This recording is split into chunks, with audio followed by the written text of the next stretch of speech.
Hello guys, welcome to my channel. आज हम अपना जो सीडीपी का बाल मनोविज्ञान की क्लास कर रहे थे, आज उसका 4th पार्ट है। इससे पहले हमने 60 क्वेश्चन कर चुके हैं। उससे पहले हमने एक वीडियो में थ्योरी कराई थी, लेकिन स्टूडेंट्स ने कमेंट करके कहा था कि मैम आप हमें एमसीक्यू कराइए, थ्योरी नहीं। तो इसलिए मैंने एमसीक्यू की सीरीज़ स्टार्ट कर दी थी आपकी घटना चक्र में से, क्योंकि आपको पता है घटना चक्र आपके लिए बहुत इंपॉर्टेंट बुक है। इससे ही आपका अधिकतर पेपर कवर हो जाता है। तो आज हम अपना नेक्स्ट पार्ट स्टार्ट करते हैं। अगर आपने वो वीडियोस नहीं देखी हैं तो प्लेलिस्ट में जाकर देख सकते हैं। तो फर्स्ट क्वेश्चन है, किस अवस्था में बालक शब्द से लेकर वाक्य विन्यास तक की सभी क्रियाएं सीख लेता है? तो किस में सीख लेता है? बाल्यावस्था में। आपको पता है वो स्कूल जाने लगता है तो सारी क्रियाएं सीख लेगा। तो क्या है? बाल्यावस्था में सीख लेता है। नेक्स्ट है आपका, शब्दकोश का विकास किस अवस्था में होता है? किस में होता है? किशोरा अवस्था में। मतलब किशोर अवस्था में शब्द भी विकसित होता है। बच्चे कभी कभी गुप्त भाषा का भी प्रयोग करते हैं, मतलब साइलेंट में ऐसी इशारों में बात करते हैं, तो उसको आपका शब्दकोश का विकास कहा है। नेक्स्ट है, भाषा विकास के दोष हैं तो सभी हैं, चाहे वो ध्वनि का दोष हो, लय का दोष हो, बोलने के अंगों में दोष, तो सभी क्या हैं? भाषा विकास के दोष। नीचे और दिए सुनने में भी दोष। नेक्स्ट है, व्यक्ति के बाह्य गुण कौन से हैं? तो वार्ता का ढंग, आंगनी के अभिनय, मुद्राएं एवं आदत, सभी व्यक्ति के बाह्य गुण हैं, दिया हुआ आपको। नेक्स्ट है, व्यक्ति के आंतरिक गुण कौन से हैं? तो चाहे वो अंतःप्रेरणा हो, संवेग हो, प्रत्यक्ष इच्छा, तो सभी व्यक्ति के आंतरिक गुण हैं। सभी अंदर से होते हैं, है ना। इच्छा भी हमारी अंदर से जागरूक होती है, संवेग भी, तो सभी ये इसके आंतरिक गुण हैं।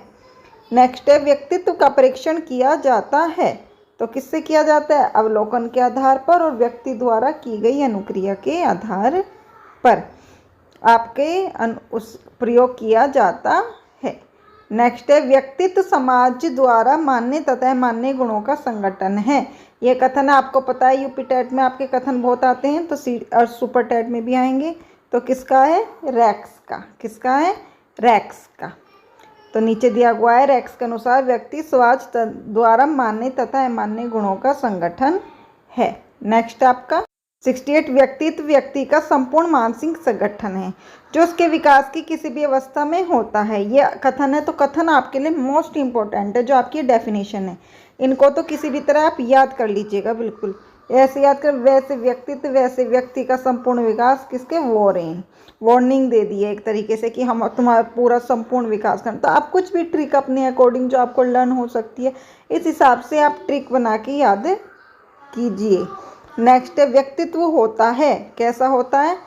सभी टाइप का होता है, जो शारीरिक रचना प्रकार हो, समाज शास्त्रीय, मनोवैज्ञानिक प्रकार, तो सभी टाइप का होता है। तो ये सारे आपके तत्व हैं। नेक्स्ट, कृत्रिम अभिप्रेरणा कितने रूपों में पाई जाती है? तो दृढ़ पुरस्कार हो, लक्ष्य आदर्श हो, अभिप्रेरणा, परिवक्ता, तो सभी प्रकार की पाई जाती है। नेक्स्ट आपका टाइप्स ऑफ मेंस किसकी रचना है? तो ये बुक है, किसकी है? ये है आपकी स्प्रेंजर की। किसकी? बुक्स भी आपकी इंपॉर्टेंट है, तो आपको सबकी बुक्स भी लर्न होनी चाहिए। अब बच्चों का कमेंट था, वो मैं आपकी कर दूंगी, इंग्लिश की भी क्लासेस और संस्कृत और मैथ्स की भी। थोड़ा बस टाइम मैनेज हो जाए तो मैं आपकी सारी क्लासेस स्टार्ट कर दूंगी। नेक्स्ट है, स्प्रेंजर ने व्यक्ति के सामाजिक कार्यों और स्थिति के आधार पर व्यक्तित्व के कितने प्रकार बताए हैं? तो 6। बस आपसे ये रिक्वेस्ट है, आप पूरी वीडियो देखा करिए। कुछ बच्चे बस थोड़ी वीडियो देखते हैं, आधी, तो उसमें क्या कहते हैं, जब आप देखते हो तो पूरी वीडियो देखिए ना, या तो आप डाउनलोड कर लेते हो या वो। तो आप अगर मुझसे कहोगे कि मैम हमें ये पीडीएफ चाहिए, तो मैं आपको पीडीएफ भी भेज दूंगी, लेकिन आप एक बार पूरी वीडियो देखा करिए, जो हमें भी थोड़ा मोटिवेशन मिले। और अगर आप देखते हो, तो अगर आप नए हो तो सब्सक्राइब भी ज़रूर कीजिए। तो ये है आपके स्प्रेंजर ने व्यक्तित्व के सामाजिक कार्यों और स्थिति के आधार पर व्यक्तित्व के 6 प्रकार बताए हैं। कौन कौन से? सैद्धांतिक, राजनीतिक, आर्थिक, धार्मिक, सामाजिक तथा कलात्मक। नेक्स्ट है, आत्मनिष्ठ विधियों का क्या आधार है? 2 ये हैं। नेक्स्ट 2 ये हैं, तो क्या है? सभी आधार बताए हैं, जितने भी होते हैं, लक्षण, अनुभव, उद्देश्य, आवश्यकता, रुचियाँ, अभिवृत्ति, सभी इसके प्रकार हैं। नेक्स्ट है, आत्मनिष्ठ विधि के अंतर कौन सी प्रविधियाँ आती हैं? तो चाहे वो आत्मकथा विधि हो, व्यक्ति वृत्ति इतिहास हो, साक्षात्कार रुचि हो, सभी प्रकार की विधियां इसके अंतर्गत आती हैं। नेक्स्ट है व्यक्ति वृत्ति इतिहास विधि के अंतर्गत किसका अध्ययन करता है? तो आपको पता है दोनों का करता है, वंशानुक्रम और वातावरण। तो किसका करेगा? दोनों का, क्योंकि आपको पता है व्यक्ति वृत्ति इतिहास विधि के अंतर्गत वंशानुक्रम वातावरण का अध्ययन करता है जो व्यक्ति जीवन को प्रभावित करते हैं। नेक्स्ट है असामान्य व्यक्तियों के अध्ययन में कौन सी विधि प्रयुक्त की जाती है? तो कौन सी की जाती है? व्यक्ति वृत्ति इतिहास विधि। याद रखना, कौन सी? इतिहास, व्यक्ति वृत्ति इतिहास विधि। नेक्स्ट है साक्षात्कार विधि में किसका मूल्यांकन किया जाता है? तो वो सभी का, विशेष्य के प्रेरकों का, अभिवृत्तियों का, लक्षणों का, उपयुक्त सभी, तो सभी का इसमें अध्ययन किया जाता है। नेक्स्ट है व्यक्तित्व मापन में सबसे अधिक उपयोग की जाने वाली विधि कौन सी है? तो कौन सी विधि होती है सबसे अधिक प्रयोग? सूची विधि। कौन सी होती है? सूची विधि। नेक्स्ट आपका गुणात्मक व्यवहार का अवलोकन किस विधि में किया जाता है? तो कौन सी में किया जाता है? क्रम निर्धारण मापनी विधि में। इसमें क्या किया जाता है? गुणात्मक व्यवहार का अवलोकन। नेक्स्ट है प्रक्षेपण विधियों में विषय अपने प्रतिचारों को कैसे प्रकट करता है? तो सभी आंतरिक लक्षणों द्वारा भी, भाव दिशाओं भी, अभिवृत्तियों भी, तो सभी द्वारा प्रकट करता है। प्रेक्षण विधियों के माध्यम से विषय अपने प्रतिचारों के आंतरिक लक्षणों, भाव दशाओं, अभिवृत्तियों, हवाओं, कल्पनाओं में कहानी के रूप में प्रकट करता है। नेक्स्ट है समायोजन को प्रभावित करने वाले कारक कौन से हैं? तो कौन से हैं? सबको चाहे वो निराशा हो, हमें तनाव हो, मानसिक संघर्ष हो, तो सभी इसके कारण हैं। नेक्स्ट है समायोजन की प्रविधियां हैं। तो प्रत्यक्ष विधि, ये भी पता है होती है, अप्रत्यक्ष या क्षतिपूर्वक विधि, आक्रामक विधि, सभी इसकी क्या है? प्रविधियां हैं।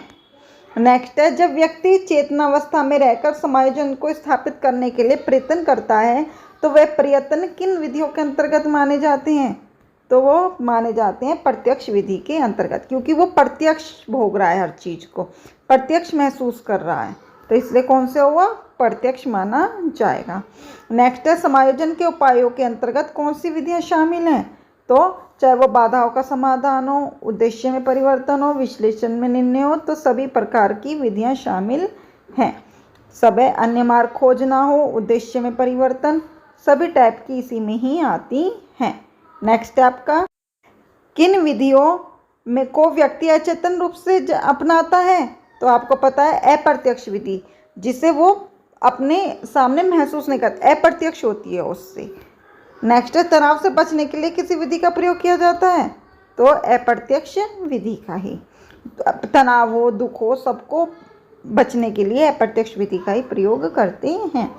नेक्स्ट है निम्न में अप्रत्यक्ष विधि, निम्न में अप्रत्यक्ष विधियां हैं, तो कौन सी हैं आपकी? तीनों है, शोधन व पृथक्करण, प्रतिगमन, निर्भरता, सभी प्रकार की विधियां हैं। नीचे और भी दी गई हैं एक्स्ट्रा, तो आप सारी टाइप की देख लीजिएगा। नेक्स्ट है जब दो बालक विभिन्न समानताएं रखते हुए भी आपस में भिन्न व्यवहार करते हैं तो इसे कहा जाता है व्यक्तिक भिन्नता, मतलब उनमें आपस में नहीं, अलग अलग भिन्नता है उनमें, तो वो कहेंगे व्यक्तिक भिन्नता। जब दो बालक विभिन्न समानताएं रखते हुए भी आपस में विभिन्न व्यवहार करते हैं तो व्यक्तित्व भिन्नता कहा जाता है। नेक्स्ट है व्यक्तित्व भिन्नता के तहत प्रत्येक व्यक्ति में किस प्रकार का अंतर पाया जाता है?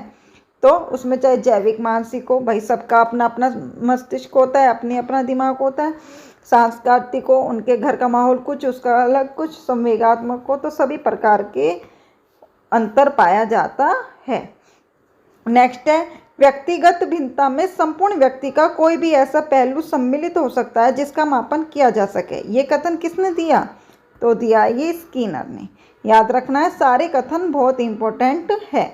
नेक्स्ट है आपका, ये ऊपर डेफिनेशन दे दी है स्किनर की। व्यक्तित्व भिन्नता का प्रभाव किस पर पड़ता है? तो चाहे वो अधिगम प्रक्रिया हो या अधिगम की उपलब्धि हो, दोनों पर ही इसका प्रभाव पड़ता है। नेक्स्ट है व्यक्ति भिन्नता का आधार है, तो बुद्धि अथवा तथा व्यक्तित्व दोनों ही इसके व्यवहार हैं। नेक्स्ट है व्यक्तित्व भिन्नता के कौन से कारक हैं? तो वंशानुगुण, वातावरण, जाति प्रजाति, आयु, बुद्धि, सभी इसके कारक हैं। नेक्स्ट है बालिकाओं में स्मृति योग्यता अधिक तथा बालकों में शारीरिक कार्य करने की क्षमता अधिक होती है। बालक गणित व ज्ञान में बालिकाओं से आगे होते हैं, जबकि बालिकाएं भाषा व सुंदर हस्तलेख में बालकों से आगे होते हैं। ये कथन है किसका? स्किनर का। किसका है ये? स्किनर ने ये कथन लिखा है। इसमें आपको पता चल रहा है कि दोनों में भेद हो रहा है कि बालक बालकियों से आगे। ऐसा कुछ नहीं है, ऐसा नहीं कि लड़कियां गणित में कमज़ोर होती हैं, तो ये एक उनकी सोच थी। तो ये आपकी स्किनर ने दी है। नेक्स्ट है कल्पना से संबंधित सत्य कथन है। 2 ये रहे आपके, नेक्स्ट 2 ये रहे। तो जितने भी कथन हैं वो सारे ही सही हैं, तो आपके चारों ही इसमें हो सकते हैं। कि कल्पना पूर्व प्रत्यक्षीकृत अनुभवों पर आधारित वह प्रक्रिया है जो रचनात्मक होती है, परंतु आवश्यक नहीं कि वह सृजनात्मक भी हो। ये जरूरी नहीं रचनात्मक के साथ साथ वो सृजनात्मक भी हो। नेक्स्ट है कल्पना दूरस्थ वस्तुओं के संबंध का चिंतन है। ये कथन है मैकडूगल का। किसका है? मैकडूगल का। नेक्स्ट है कल्पना का आधार क्या होता है? तो कल्पना हम कब करते हैं? जब हम उनके बारे में पूर्व अनुभव हो। तो किससे होता है? पूर्व अनुभव से।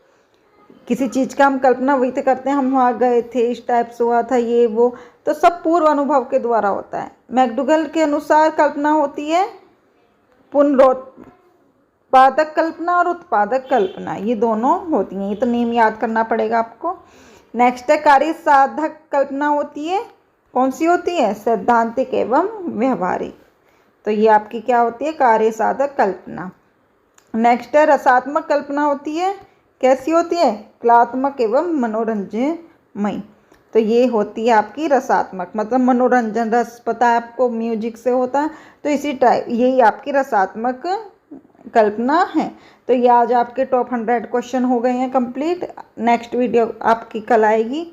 अगर आपको मेरी वीडियो अच्छी लगी है तो लाइक कर दीजिएगा। प्लीज़ मेरे चैनल को सब्सक्राइब कर दीजिएगा, क्योंकि कुछ बच्चे वीडियो तो देखते हैं लेकिन चैनल को सब्सक्राइब नहीं करते। अगर मैं आपको ज़बरदस्ती नहीं कह रही हूँ, अगर आपको मेरी वीडियो अच्छी लगी है, कंटेंट अच्छा लगा है, तो आप हमें मोटिवेशन के लिए सब्सक्राइब कीजिए और मेरे चैनल को लाइक कीजिए। अगर आप कुछ भी चाहते हैं, कोई क्वेरी है आपकी किसी से रिलेटेड, तो आप कमेंट करके भी ज़रूर बताइएगा और अपने दोस्तों के साथ भी शेयर कीजिए। आज के लिए इतना ही। Thank you.